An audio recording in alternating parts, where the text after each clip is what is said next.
Nebalu welela mbademu, nebalu welela mbademu, ne yoroka jam tiedo tendali kamiri kawa.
Ambalimaw an b'a fɔ ka waleɲuman dɔn Africable Télévision ka jɛmukan min bɛ n'a bɛ ta ka ɲɛsin min ye maliyɛn minnu n'u taamana n'u bɛ jamana kɔ kan an k'o de ma ko diaspora.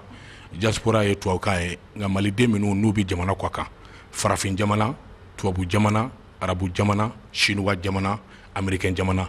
Jamana minnu bɛ yen ni an t'olu dɔn nka i b'a sɔrɔ maliyɛn sen dan bɛ yɔrɔ dɔ la. Aw fɔn fɔn n'a b'a ka jɛmukan in lajɛ an b'a bɛɛ fɔ ka waleɲuman dɔn.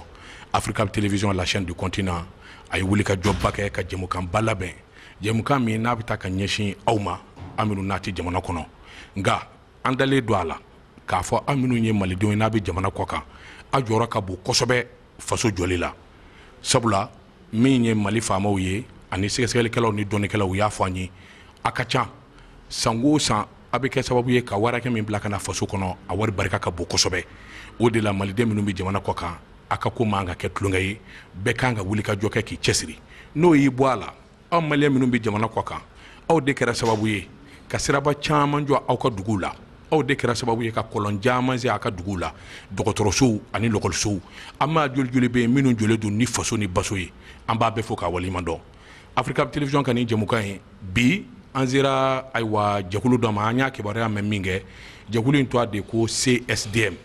CSDM ye jɛkulu kura ye min sigira sen kan ka ɲɛsin an maliyɛn minnu bɛ jamana kɔ kan a ka wuli ka jɔ a n'a dɛmɛni fɔ a sigiyɔrɔ la a président o de tɔgɔ ye Haidara Sherif Mohamed ni jɛkulu kura don jɛkulu belebele don u ka fɔ la nka an ka se k'a ɲɛdɔn jɛkulu in sigi kun ye min ye jɛkulu in dabukun ye min ye u ka laɲini ye min ye u ka wuli ka jɔ kun ye min an ka se k'a dɔn o de la an y'a ɲini ka s'u ma f'u jabala la an n'u ka se ka baro kɛ k'a ɲɛdɔn min don waasa aw fana ka faamuyali sɔrɔ Sirifukɛ an b'i fɔ k'i waleɲuman dɔn i ye an bisimila bi aw ka bureau kɔnɔ n'o ye a jabala aw ka siège la a diyara an ye an b'a fɛ k'a dɔn CSDM ye jɛkulu jumɛn ye a dabɔkun ye mun ye a sigira mun kama o y'an ka ɲininkali fɔlɔ ye.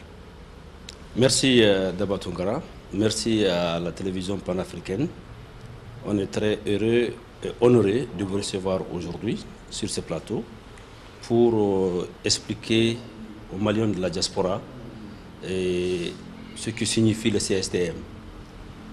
Et le CSDM, c'est le Conseil supérieur de la diaspora malienne.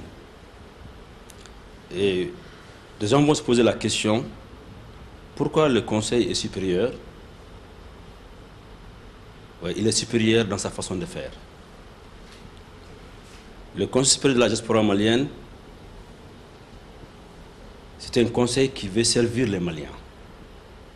Là où se trouve dans le monde, pas se servir des Maliens. Et bismillah. Président, i ka dɔn i ka nin jaabi diyara n ye Conseil supérieur de la diaspora an bɛ se k'a dɔn a sigira waati jumɛn ye a ka wuli ka jɔ bolodali ka ɲɛsin jamana jumɛn ni jamana in ma déjà. A sigila en septembre a ma san kelen yɛrɛ bɔ fɔlɔ. Mais an ye an bi jamana 17 bureau antenne Bambolo, Amérique, Europe, Chine et Asie du Sud-Est et Amérique latine. Et Beba donc a foko Malien kacha dunya fambe. Et bah faut eka faut chogamna. Et Malien munafan jamana anga jamana kono.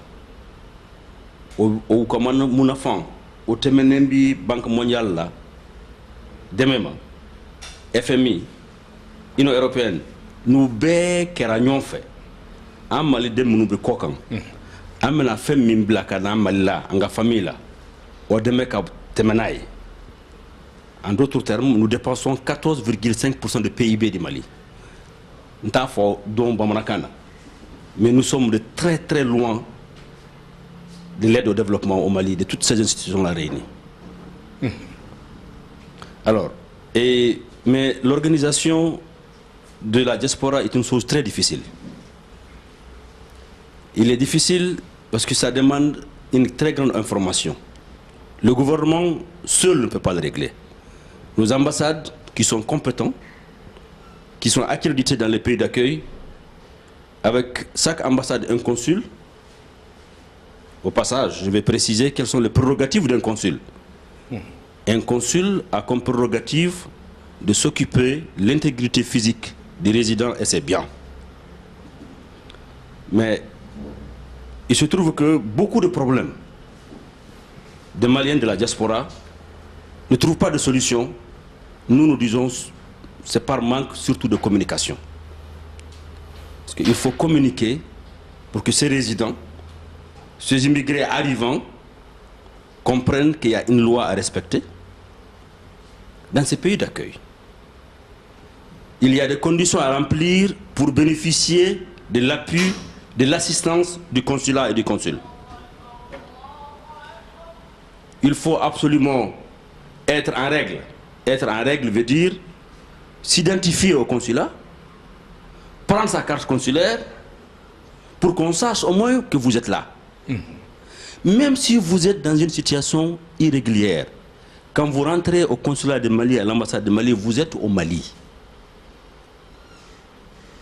Je lance un cri de cœur à tous les Maliens, là où ils se trouvent, quel que soit votre statut, venez à l'ambassade, identifiez-vous. Et cette manque d'identification est un handicap majeur pour nos consulats d'aider nos compatriotes qui vivent à l'extérieur. Oui, Monsieur le Président, je suis tout à fait d'accord avec vous par rapport à ces principes. Mais vous n'êtes pas sans savoir que nous sommes dans un pays démocratique également. Alors, créer une association de telle envergure demande quand même certaines choses par rapport à la justice. Quand même, il y a certains droits qu'il faudrait respecter. Est-ce que vous pensez que le CSDM est en toute égalité? Absolument. Et CSDM tire sa création de la Constitution malienne. La Constitution nous permet de créer une association pour aider les Maliens de la diaspora. Et cette Constitution a été révisée en 1991 et ce n'est qu'en 1993 qu'une autre association a été mise en place de la même façon, qui a obtenu le récépissé comme le CSDM a obtenu le récépissé en septembre. Et pour les mêmes objectifs. Cette association, compte tenu de ce qu'elle a apporté aux Maliens de la diaspora, a obtenu un décret d'utilité publique. J'aimerais bien que les auditeurs comprennent. Toute association qui sert les Mali et les Maliens, à un moment donné, peut demander à être une utilité publique par décret. C'est la contribution que nous faisons à la nation malienne et aux Maliens qui nous donne le droit d'être une utilité publique. Être une utilité publique ne vous confère pas le droit exclusif de gérer quoi que ce soit, à part l'association pour laquelle vous avez eu votre récépissé, vous avez eu votre décret. Comme exemple, vous êtes l'homme de la presse. La maison de la presse malienne est une utilité publique. Bien sûr. Ça leur donne le droit d'être la seule maison de la presse? Non. Il peut avoir 2 ou 3 ou 4, aussi longtemps que ça permet aux journalistes, aux hommes de la presse, de mieux faire leur travail, de mieux informer et de contribuer au développement du Mali. Donc CSDM n'a qu'à ses débuts. Mais je peux vous dire, l'engouement que nous avons eu depuis notre création, on est aujourd'hui installé dans 17 pays de l'Afrique.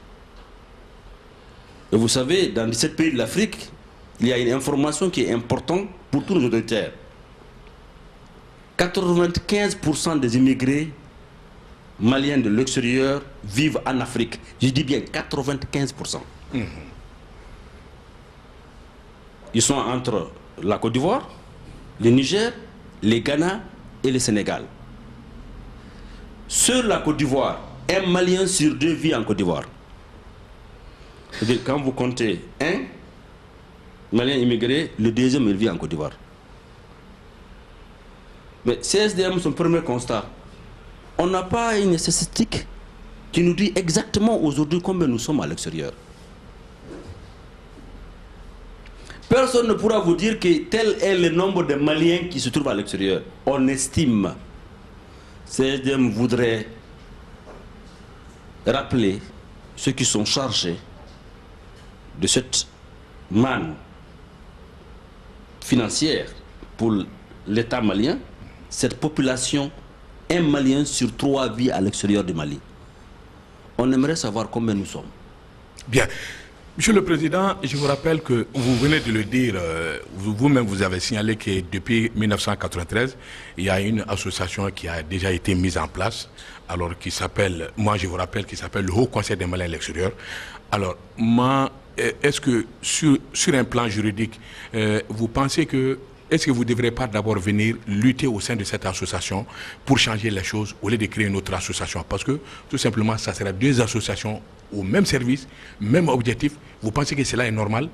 Tout à fait. C'est comme si vous me disiez que pourquoi RPM a existé ou IR2. On a plus de 200... mais est-ce que juridiquement vous avez raison? Justement, je vais en venir à cela. D'accord, ok. On a plus de 200 partis politiques au Mali et chacun des partis politiques a un projet de société pour servir les Maliens et les Maliens.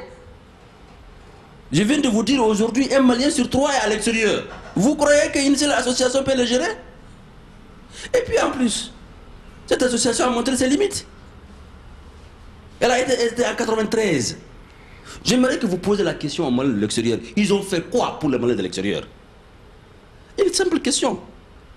Un Malien sur 2, ou 98% des Maliens vont dire qu'ils n'ont absolument rien fait, à part d'être une association qu'on se rappelle seulement au renouvellement des bureaux. Cela ne suffit pas.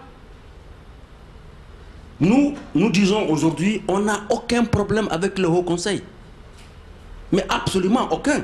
Nous voulons les aider, nous aider à mieux servir les Maliens de l'extérieur. Et je vous dis, mon frère Bakan, on ne peut pas y avoir un problème avec une association pour la simple raison, le CSDM est créé pour servir les Maliens de l'extérieur, pas pour se servir des Maliens de l'extérieur. Si vous voulez tous les servir, il ne peut pas y avoir un problème. Il y aura un problème, ou il peut y avoir un problème.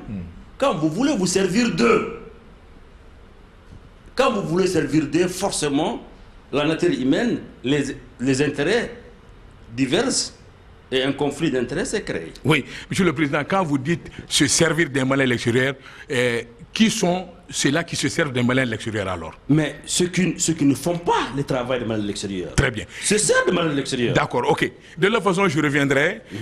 La question que je vais vous poser tout de suite, c'est de savoir, est-ce que vous avez déjà répertorié les problèmes des Maliens de l'extérieur? Quelles sont les solutions que vous préconisez? Bien sûr. Les problèmes des Maliens de l'extérieur sont nombreux. Ils sont tellement nombreux, urgents, importants, qu'on a eu des difficultés à prioriser nos priorités. Il faut le diviser sur différents schémas. Je parle de schéma parce que ça doit être suivi d'un plan d'action. Vous avez des Maliens de l'extérieur qui, dans leur pays d'accueil, n'arrivent pas à obtenir les documents qui leur reviennent de droit. Je pense une simple carte consulaire. Je viens de dire tout à l'heure, que d'abord, pour bénéficier d'une assistance consulaire, il faut d'abord prendre la carte consulaire. Allez-y, aujourd'hui, dans nos consulats, vous demandez une carte consulaire. D'abord, il y a le prix de la carte. Elle est à 4500. Il faut dépenser, ça dépend de votre lieu de départ, 1000 francs ou 500 francs ou 2000 francs, ou mettre 5000 francs dans votre voiture pour arriver à l'ambassade d'abord pour arriver. Ils vont vous prendre des photos. Ils vont payer la carte à 4500. Il vous souviendra que la carte consulaire au Mali, elle est de 1000 francs. Mais pourquoi voudrez-vous que nous payons 5000 francs dans nos consulats, alors qu'à l'intérieur du pays, elle est à 1000 francs? Ça, c'est le premier problème. On a proposé une solution. La solution, c'est au consul de prendre sa voiture, son imprimante, son ordinateur, aller retrouver les Maliens là où ils se regroupent. Prenons le cas d'Abidjan. Si vous voulez recenser des Maliens aujourd'hui, vous savez là où les trouver. Allez-y à Boké, vous savez là où le trouver. Vous venez, vous annoncez, vous faites des communications. C'est d'ailleurs, on va les aider à le faire. Et vous dites aux gens, ceux qui n'ont pas leur carte consulaire, de venir les prendre à 2000. Vous verrez le nombre de personnes qui vont prendre leur carte. Le consul doit aller vers ces groupements de Maliens. Ça, c'est un des problèmes qu'on voudrait résoudre. Certainement, c'est ce manque d'initiative, d'approche qui fait que les gens ont leur attitude et de rétention. Je n'ai pas besoin de la carte. Et ils se rendent compte que quand ils ont un problème, qu'ils sont maliens, c'est vrai, mais ils n'ont pas la carte et le consul est limité dans son pouvoir pour les aider. Donc ça, c'est le premier problème. Le second problème, les Maliens qui rentrent. Les Maliens qui rentrent aujourd'hui, ça dépend de quelle frontière vous rentrez. À part l'aéroport. Quand vous arrivez, on a découvert un des membres fondateurs qui est rentré par la route, on l'a demandé de payer 3000 francs à la frontière. Je te parle de problème minime pour revenir au problème plus grand. On le fait payer de l'argent en venant. Mais quand on le dit, mais pourquoi vous faites payer les Sénégalais 5000 francs à la frontière, ils disent les Sénégalais appliquent la même chose, la réciprocité. J'aimerais bien parler de cette réciprocité. Parce que nous avons plus de 70 ambassades à travers le monde, c'est-à-dire les représentants diplomatiques. Mais il y a certains pays où les Maliens souffrent sérieusement, qui est l'Afrique centrale. Quand vous avez un visa en bonne en uniforme, à l'arrivée de l'aéroport, l'officier de l'immigration regarde votre visa et il vous demande est-ce que vous avez un sponsor. Mais pourquoi j'aurais-je un sponsor? L'ambassade, le consulat m'a délivré un visa. J'arrive à la rentrée du pays, il faut que j'appelle un cousin, un ami, un parent du village pour venir payer.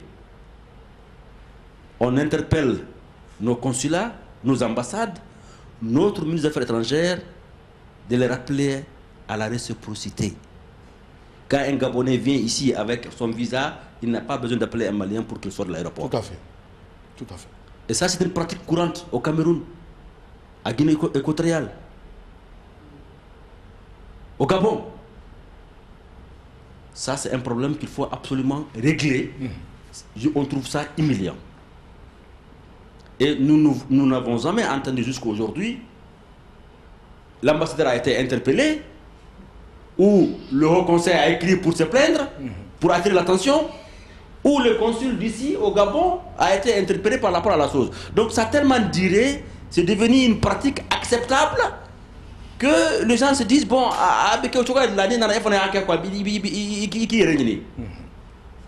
ça c'est un deuxième problème. Quand moi je vais en Chine, ou je vais à Paris, ou je vais aux États-Unis, personne ne me dit d'appeler un sponsor. Et pourquoi alors dans ces pays-là, on nous demande tous d'appeler des sponsors? Ça c'est un problème qu'il faut régler. Et il y a un troisième problème. Il y a des Maliens qui veulent rapatrier leur argent.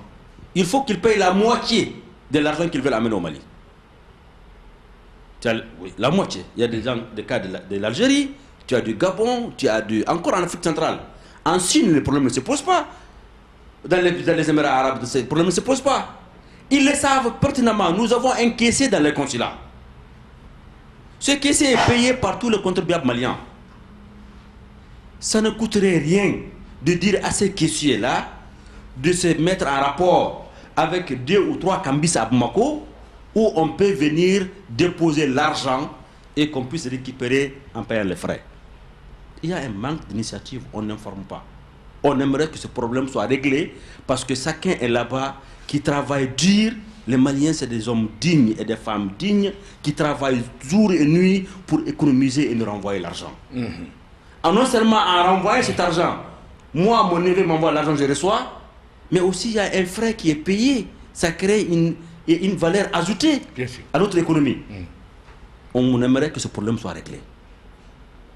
Et là où les Maliens ont des difficultés à envoyer leur argent, qu'on dise au consul de voir avec les caissiers de l'ambassade que les gens peuvent venir donner de l'argent et récupérer ça à Bamako.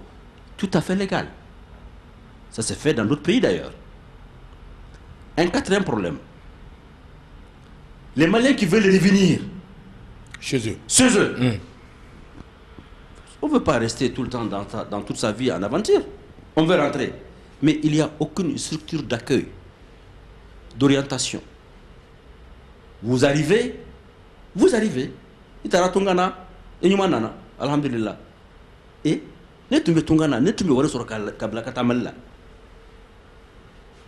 il vous souviendra que nous rapportons plus de 300 milliards par an.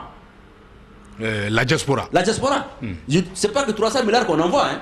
C'est que l'État reçoit près de 300 milliards dans tous les services de transfert confondus. Donc l'État reçoit aussi de l'argent. Mais quand on revient ici, nous avons un ministère qui est très très bien animé de bonne volonté, qui a proposé des pistes, qui a proposé comment améliorer, comment gérer cette diaspora, qui a de très belles idées. Mais il n'arrive pas à mettre ces idées en application. Pour la simple raison, quand ils ont proposé ça au Haut Conseil, ils ont refusé. C'est l'une des raisons, parmi d'autres, la création de CSDM. Donc nous sommes disposés à accepter, à collaborer, parce que nous voulons servir le Mali. Nous voulons servir les Maliens.